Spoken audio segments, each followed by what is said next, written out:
Le conte du tournesol sauvage.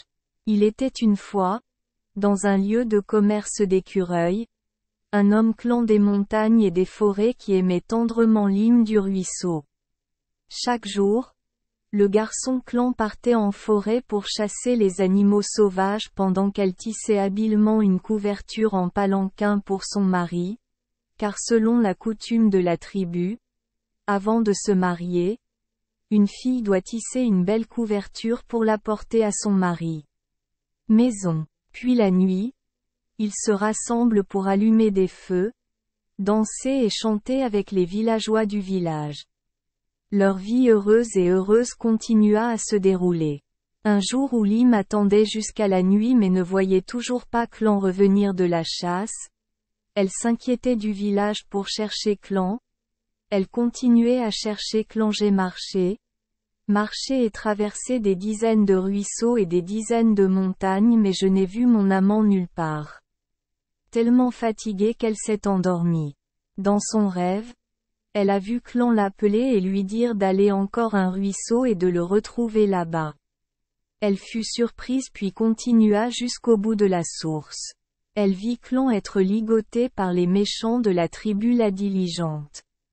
Elle courut le serrer dans ses bras même si les flèches et les lances lui transperçaient la chair.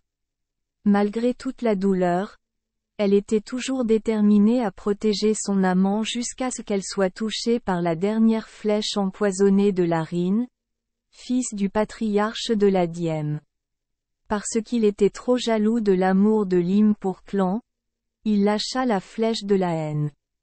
Il ne s'attendait pas non plus à ce que la personne qui recevait cette flèche dévastatrice soit Lim, la fille qu'il aimait secrètement jour et nuit sans lui rendre l'appareil.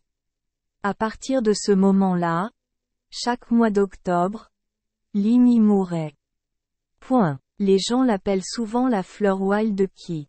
Les tournesols sauvages sont très faciles à cultiver et poussent très vite avec des pétales jaunes remplis d'une vitalité intense comme un amour fidèle. Voir. Merci les enfants des Esperluette Croisillon 39. Avoir écouté des contes de fées au jour Esperluette Croisillon 39. 8.